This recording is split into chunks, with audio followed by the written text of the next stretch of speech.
Welcome to recap वाला। साल 2019 में रिलीज हुई हमारी आज की मूवी है एक ट्रू स्टोरी पे बनी वॉर एक्शन मूवी मोसुल।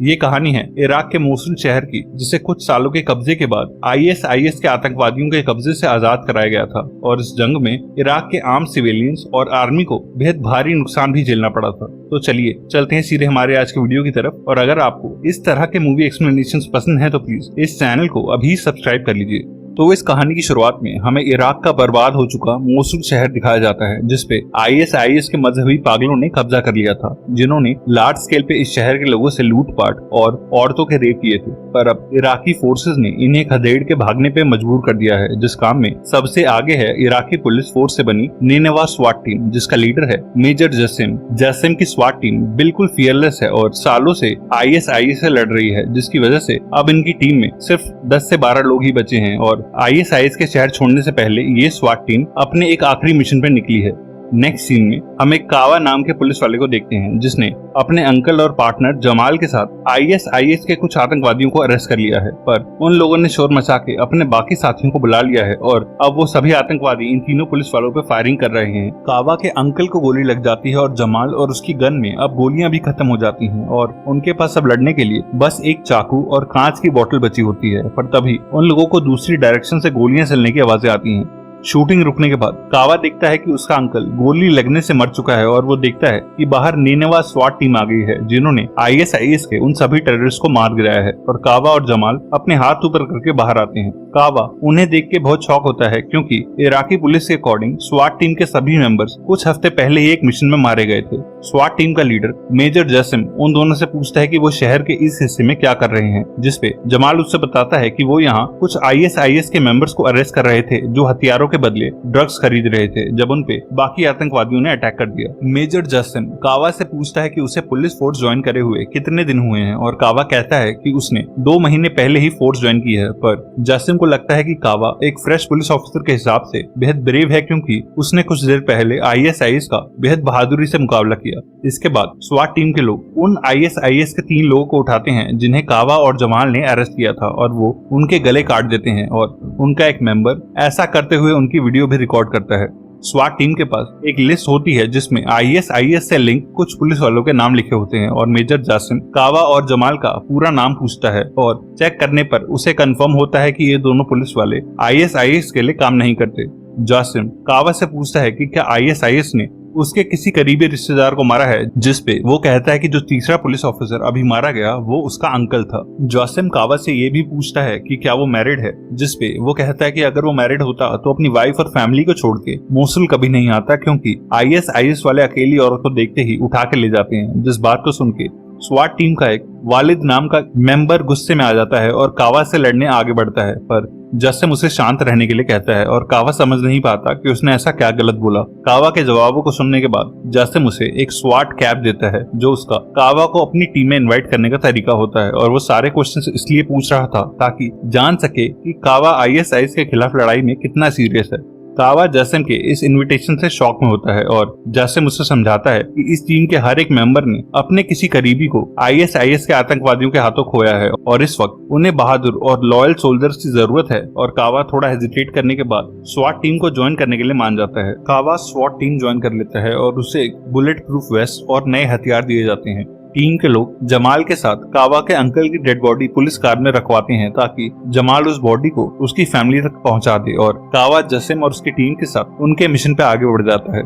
शहर में बेहद केयरफुली आगे बढ़ते हुए कावा वालिद से पूछता है कि उनका मिशन क्या है, जिसपे वो उसे कोई जवाब नहीं देता और कहता है कि उसे बिना कोई क्वेश्चन पूछे सिर्फ मेजर जसिम के ऑर्डर्स को फॉलो करना चाहिए। स्वाट टीम एक खाली पड़ी बिल्डिंग को अच्छे से चेक करने के बाद वहां रुक के कुछ देर रेस्ट करने का सोचती है, जहां टीम के कुछ मेंबर्स एक हुक्का जलाते हैं। और कावा नोटिस करता है कि मेजर जसिम को शायद ओसीडी है और वो रूम में से सारा कचरा उठा के डस्टबिन में डाल रहा होता है। एक अली नाम का टीम मेंबर कावा को अपना एक ईयरफोन ऑफर करता है और कावा और वो म्यूजिक सुनने लगते हैं। जासिम उस बिल्डिंग की खिड़की से कावा के पार्टनर जमाल को देखता है, जो एक स्मोक बॉम्ब से स्वाट टीम की लोकेशन आईएसआईएस के मेंबर्स को बता रहा होता है। और तभी आईएसआईएस वाले एक एक्सप्लोजिव से भरी गाड़ी उनकी बिल्डिंग के सामने क्रैश करवाते हैं और जासिम सभी को कवर लेने को कहता है। सभी टीम मेंबर्स ब्लास्ट से बच जाते हैं, पर खिड़की के पास बैठा अली म्यूजिक की वजह से जासिम की आवाज नहीं सुन पाता और उस ब्लास्ट का शिकार हो जाता है।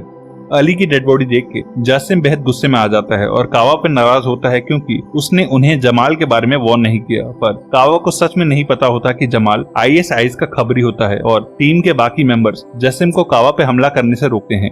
अपना गुस्सा शांत होने के बाद जासिम कावा को अली का फोन और कुल्हाड़ी संभालने के लिए देता है ताकि ये चीजें अली की फैमिली को उसकी निशानी के तौर पे दी जा सकें। अब तक स्वाट टीम के कुछ मेंबर्स 3 हमवी जीप लेके उस बिल्डिंग के नीचे आ जाते हैं और स्वाट टीम के लोग अली की डेड बॉडी को हमवी में रखते हैं और उसके लिए दुआएं मांगते हैं। वालिद मैप पे जासिम और बाकी टीम को अपनी मिशन वाली जगह दिखाता है और कहता है कि यहाँ का सबसे शॉर्ट रूट लेने पे उन्हें एक बड़े इराकी चेक पोस्ट से गुजरना पड़ेगा और जासिम कहता है कि वो वही रूट फॉलो करेंगे। टीम हमवीज में बैठ के अपनी डेस्टिनेशन के लिए निकलती है और रास्ते में उन्हें 2 छोटे बच्चे दिखते हैं जो अपने फादर की डेड बॉडी को खींच के ले जा रहे होते हैं। मेजर जासिम उन बच्चों को हमवी में लिफ्ट ऑफर करता है पर बड़ा बच्चा मना कर देता है और कहता है कि उसने अपने फादर से प्रॉमिस किया था कि वो उन्हें दफनाएगा, पर उसका छोटा भाई इस जंग और वॉयलेंस से थक चुका होता है और अपने बड़े भाई से गले मिल के वो स्वाट टीम की हमवी में बैठ जाता है। उस छोटे बच्चे के साथ टीम आगे बढ़ जाती है और कावा अभी भी स्वाट टीम के मिशन को लेकर कंफ्यूज होता है क्योंकि उसे नहीं पता होता कि वो लोग एग्जैक्टली कहाँ जा रहे हैं।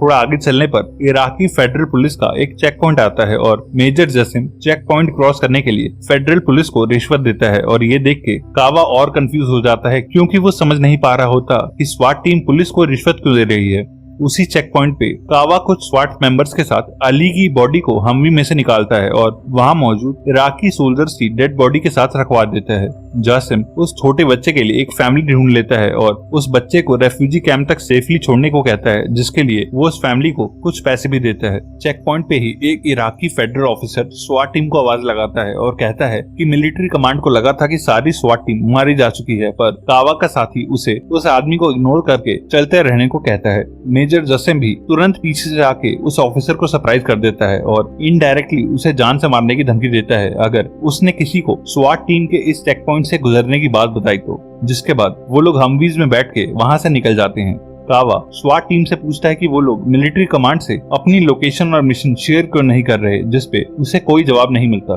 कावा अली का फोन अनलॉक करता है और गैलरी में उसे अली के हाथों मारे गए कई ISIS के मेंबर्स की फोटोज मिलती हैं। स्वाट टीम उसे एक वीडियो दिखाती है जिसमें ISIS के लोगों ने अली के भाई का गला काट दिया था और तब कावा को समझ आता है कि अली ने अपने भाई के लिए ही स्वाट टीम को ज्वाइन किया था। थोड़ा आगे बढ़ने पे उन्हें एक ISIS कंट्रोल्ड एरिया मिलता है जहाँ से सिविलियन लोग अपने घर छोड़ के भाग रहे होते हैं। तभी स्वाट टीम की हमवीज और सिविलियन लोगों पे किसी डायरेक्शन से फायरिंग होने लगती है और आम लोगों को बचाने के लिए स्वाट टीम के मेंबर्स भी फायर ओपन करते हैं, पर इस फायरिंग में कावा की हमवी का गनर और कई इनोसेंट लोग मारे जाते हैं। टीम जल्द ही पता कर लेते हैं कि ये शूटिंग उनके सामने वाली एक बिल्डिंग की छत से हो रही है और स्वाट टीम पीछे से उस बिल्डिंग की छत पे पहुंच के ISIS के उन दोनों शूटर्स को मार गिराती है। उस बिल्डिंग की छत सिक्योर करने के बाद मेजर जासिम के साथ वालिद आसपास की बिल्डिंग को नेविगेट करने लगता है और वालिद उन्हें अपनी मेन टारगेट बिल्डिंग दिखाता है, पर उस बिल्डिंग के बारे में बात करते हुए वो बेहद नर्वस दिखाई देता है। कावा छत के ऊपर से एक औरत को रोते हुए देखता है जिसके छोटे बच्चे को कुछ देर पहले ISIS के लोगों ने यहाँ से शूट किया था। कावा अली के फोन से उस ISIS के स्नाइपर की बॉडी के साथ सेल्फी लेने लगता है जब वो रियलाइज करता है कि वो अभी भी सांस ले रहा है, जिसपे वो एक कुल्हाड़ी से उसे खत्म करने जा रहा होता है, पर मेजर जासिम उसे रोकता है और कहता है कि उसे सफर करने दे ताकि वो धीरे धीरे मर सके। तभी उन्हें अजान की आवाज आती है और सभी लोग 2-3 के ग्रुप्स में नमाज पढ़ने लगते हैं और बाकी मेंबर्स उन्हें गार्ड करने लगते हैं। वालिद जासिम को अपने पास बुलाता है और कहता है कि उस बिल्डिंग के रास्ते में एक ISIS का छोटा कैंप नजर आ रहा है और उन्हें एक बड़ी लड़ाई का सामना करना पड़ सकता है, पर उनके ग्रुप में अब सिर्फ 10 सोल्जर्स ही बचे हैं। तभी उन्हें ISIS के कुछ ड्रोन्स की बजिंग साउंड सुनाई देती है और उनमें से एक ड्रोन बिल्डिंग के नीचे खड़ी उनकी एक हमवी के ऊपर ब्लास्ट हो जाता है और जासिम और उसकी टीम अलर्ट हो जाती है क्योंकि दूसरा ड्रोन भी उनके ठीक ऊपर ही घूम रहा होता है। तभी उनकी सामने वाली बिल्डिंग से उस ड्रोन के ऊपर फायरिंग होने लगती है और वो ड्रोन डिस्ट्रॉय हो जाता है। जासिम देखता है कि उनके सामने वाली बिल्डिंग में ईरानी फाइटर्स रुके हुए हैं जिन्होंने उस ड्रोन को गिराया है। उसे एक अच्छी अपॉर्चुनिटी लगती है और वो ईरानी फाइटर्स के लीडर को हथियारों के बदले गोलियां ट्रेड करने का ऑफर देता है, पर ईरानियों के पास ऑलरेडी उनसे बेटर हथियार होते हैं और वो हथियारों की जगह सिगरेट्स में इंटरेस्टेड होते हैं। फॉर्चुनेटली स्वाट टीम की हमवीज में काफी सारी सिगरेट बॉक्सेस पड़े होते हैं और जासिम सिगरेट के केसेस लेके ईरानी मिलिटेंट लीडर से मिलने उनकी बिल्डिंग के नीचे बेसमेंट में जाता है। काफी नेगोशिएशंस के बाद जासिम और वो ईरानी कमांडर सिगरेट के एक बॉक्स के बदले में गोलियों के एक बॉक्स को एक्सचेंज करने के लिए तैयार हो जाते हैं। पर बार्टर से पहले जासिम उन प्रिजनर्स की शक्लें देखने लगता है जिन्हें ईरानी मिलिटेंट्स ने पकड़ा हुआ है। उन कैदियों में से एक कावा का पार्टनर जमाल होता है जिसने उन्हें धोखा दिया था और जासिम फौरन कावा को नीचे बुलाता है। कावा उसे देख के शॉक में होता है क्योंकि उसकी वजह से ही उसका अंकल और स्वाट टीम का अली मारा गया था और जमाल रोने लगता है और कहता है कि आईएसआईएस के पास उसके रिलेटिव्स का एड्रेस था और अगर वो उनका खबरी नहीं बनता तो वो लोग उसके रिलेटिव्स को मार देते। जासिम भी ईरानी फाइटर से जमाल को उन्हें देने को कहता है पर ईरानी कहते हैं कि ये उनका प्रिजनर है और इस बात पे सभी आपस में बहस करने लगते हैं। पर कावा से जमाल की गद्दारी बर्दाश्त नहीं होती और वो कुल्हाड़ी से जमाल को सबके सामने ही खत्म कर देता है और उसके खूनी एक्शन से सब चुप हो जाते हैं और वापस से अपना ट्रेड करने लगते हैं। वालिद भी अपने हुक्के के बदले एक आरपीजी रॉकेट और एक मिसाइल एक्सचेंज करता है ताकि रास्ते में आने वाले आईएसआईएस मेंबर्स के खिलाफ उनका अटैक और स्ट्रांग हो जाए। इस एक्सचेंज के बाद सभी स्वाट मेंबर्स हमवी में बैठ के अपने मिशन की तरफ निकल पड़ते हैं और कावा को इतना सीरियस देख के मेजर जसिम उसे फाइनली बताता है कि स्वाट टीम को मिलिट्री हेडक्वार्टर से कोई हेल्प और ऑर्डर्स नहीं मिल रहे हैं क्योंकि उन्होंने हमें मोसुल से वापस आने के ऑर्डर्स दिए थे पर उनके ऑर्डर्स ना मानते हुए हमने इस मिशन को जारी रखा। इसीलिए जब भी हम वापस जाएंगे तब डायरेक्ट ऑर्डर्स ना मानने के लिए मेरा कोर्ट मार्शल भी हो सकता है। कावा कहता है कि उसे उनके मिशन के बारे में आप कुछ नहीं जानना और उसे बस रास्ते में आने वाले हर आईएसआईएस मेंबर को खत्म करना है और जैसिम टीम को जो भी ऑर्डर्स देगा कावा उन्हें मानने को तैयार है। तभी वो देखते हैं कि उनके आगे जाने का रास्ता आईएसआईएस ने बंद करा हुआ है और उनकी टीम के ऊपर हैवी फायरिंग शुरू हो जाती है। जासिम और स्वाट टीम मेंबर्स हमवी से उतर के आईएसआईएस का मुकाबला करने लगते हैं पर टीम का एक मेंबर आगे बढ़ते हुए टीम के आमिर नाम के स्नाइपर के निशाने के बीच में आ जाता है। शूटिंग के बीच में वालिद भी एक ग्रेनेड फेंकता है जो मलबे से टकरा के उन्हीं की हमवी के ऊपर गिरता है जिसकी वजह से हमवी के अंदर बैठे कावा के चेहरे पे चोट आती है। फाइनली स्वाट टीम उन सारे आतंकवादियों को मार देती है और टीम मेंबर्स कावा के चेहरे पे दवाई लगा के उसे एक मास्क पहना देते हैं। रोड ब्लॉक होने की वजह से सभी टीम मेंबर्स पैदल ही आगे बढ़ते हैं और एक बिल्डिंग में एंटर करते हैं। उस बिल्डिंग को सर्च करते हुए कुछ और आईएसआईएस के लोग उनके ठीक सामने आ जाते हैं और स्वाट टीम उन्हें क्लोज कॉम्बैट में मार डालती है पर वहां भी उनका एक और साथी लड़ते हुए मारा जाता है। फाइनली स्वाट टीम उन आतंकवादियों के कैंप के पास पहुंच जाती है और जासिम असॉल्ट के लिए टीम को 2 ग्रुप्स में डिवाइड कर देता है। वालिद उन्हें चौंकाने के लिए आरपीजी फायर करता है पर वो रॉकेट ब्लास्ट नहीं होता और आईएसआईएस वाले इस बात से अलर्ट हो जाते हैं और आमिर अपनी स्नाइपिंग राइफल से उन्हें निशाना बनाने लगता है। टीम के पास अब सीधे लड़ने के सिवा कोई ऑप्शन नहीं होता और स्वाट टीम आईएसआईएस पे 2 डायरेक्शन से अटैक कर देती है जिस अटैक में उनका एक और टीम मेंबर गोली लगने से मारा जाता है पर टीम पीछे नहीं हटती और बेहद बहादुरी से सभी आईएसआईएस के लोगों को शूट करके मार गिराती है।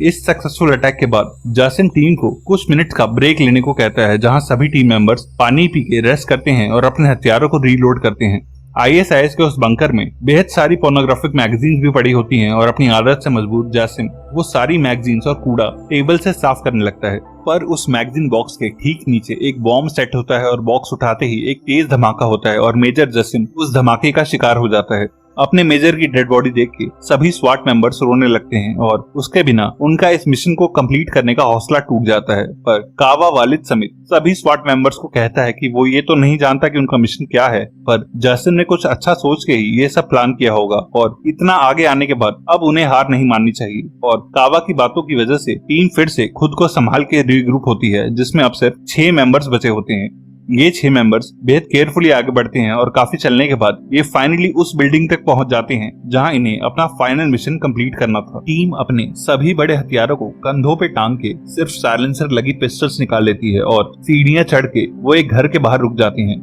शॉकिंगली वालिद के पास इस घर के मेन डोर की चाबी होती है जो अपने कांपते हाथों से उस घर का दरवाजा अनलॉक करता है और दरवाजा खुलते ही वो उस घर के अंदर रह रहे एक आतंकवादी को मार डालता है और सालों बाद वो अपनी बीवी और बच्चे से मिलकर रोने लगता है। और तब कावा को समझ आता है कि ये घर वालिद का ही है जिसने अपनी फैमिली को पिछले 3 सालों से नहीं देखा था जब से आईएसआईएस ने मोसुल पे कब्जा किया था और उसकी बीवी और बच्ची को एक आईएसआईएस के कमांडर ने जबरदस्ती अपने साथ रखा हुआ था। ये सब देख के कावा साइलेंट हो जाता है, क्योंकि उसे पता चल गया होता है कि स्वाट टीम का असली मिशन अपने टीम मेंबर्स की फैमिलीज को ISIS से छुड़ाना है, जिन्हें कई सालों से आतंकवादियों ने कैद करके रखा हुआ था। स्वाट टीम का एक मेंबर कावा से कहता है कि ये पूरा मिशन मेजर जसिम का ही था, क्योंकि उसके अरेस्ट करे हुए क्रिमिनल्स ने जेल से रिहा होकर ISIS ज्वाइन कर लिया था और जासिम से बदला लेने के लिए उन्होंने उसकी पूरी फैमिली को टॉर्चर करके मार डाला था। पर जासिम नहीं चाहता था कि जो उसकी फैमिली के साथ हुआ वो हम में से किसी की फैमिली के साथ हो। और वालिद की फैमिली के बाद अब हम आमिर के 6 साल के बेटे को रेस्क्यू करने जाने वाले हैं और कावा को स्वाट टीम और मेजर जसिम पे बेहद प्राउड फील होता है